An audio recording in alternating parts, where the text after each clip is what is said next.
Welcome, Jaguar enthusiasts. I'm sorry I couldn't be there in person, so they asked me to put together a little video. I'm here in the Jaguar section of my garage. I'm a huge Jaguar enthusiast because Jaguar is the car that got me started in automobiles and sports cars.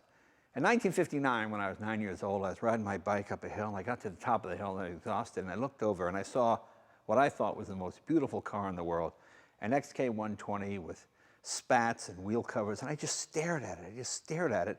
And I saw what I thought was an old man polishing this car, and he saw me and he cautioned me over. He said, "You want to come take a look?" "Oh, yeah. And he said, "You want to sit in it?" And I said, "Oh, great." See, this was back in the days before all men were pedophiles. He was just a nice old guy. And he said, "You want to sit in?" I sat behind the wheel, and I was mesmerized. And I said, "Oh, my God, I'd never seen a car like that." Because when you live in New England, anything with less than 4 doors is a sports car. My dad had a Galaxy. My friend had an Impala. You know, those were cool cars. But this was on another level. And I never forgot that car. So the first car I bought when I got a little bit of success was that one right there, my 1954 XK120.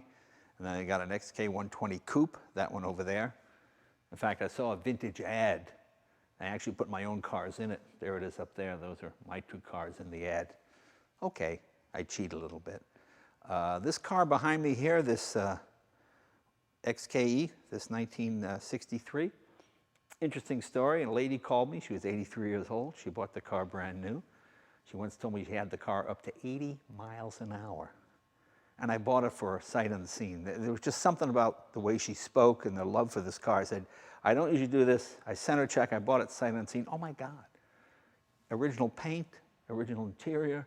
It is the straightest, nicest driving XKE I've ever driven. And that's my heavily modified XKE right there. That's up on my website. You can learn a little bit about that. But let's get back to the story. So I never forgot that old guy let me sit in his XK. So, 50 years went by, and, well, not quite 50 years. And I had told this story in a magazine. I got a letter from a guy in San Francisco who said, "Hey, you know that guy whose car you sat in?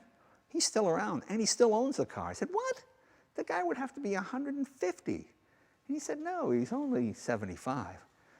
And I realized the guy was only like 12 or 13 years older than I was. But when you're 9, and you see a guy, and he might as well have been 50. He was only like 23 or 24, whatever it was.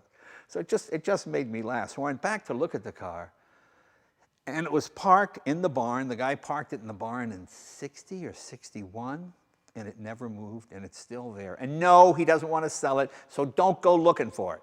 But the barn was built in, 1648 or some crazy thing, so it's just buried under a ton of stuff. You know, New Englanders are a little quirky, so I went back and visited the car, and it was in Octane magazine, and we did a story about it in Motor Trend and a few other magazines. In fact, we're going to do a film on it. I'm going to go back this spring and shoot a film about that car, so we'll tell you a little bit more about that. But that just goes to show you the power of the Jaguar brand, because I'm sure all of you, when you were young men and women, Jaguar is the car that did it for you. I mean, just so impressive to drive. And you know, it's amazing. When you get one like this white one here, this XKE, that is stock, that hasn't been messed with, it makes you appreciate how good they were when they were new. I always meet people that have XKEs that are modified, and they've done a fix on a fix. But you know, when you get it as it was originally, like she had it serviced once a year at her Jaguar dealership for 50 years. And the car is beautiful, and it runs fantastic. So. And of course, we have the new F-Type, which is, I think, the most exciting new sports car out there. So it's good to see Jag doing well and coming back strong. So have a good meeting. I'm sorry I couldn't be there this year, but maybe next year. I'm going to try and do it next year.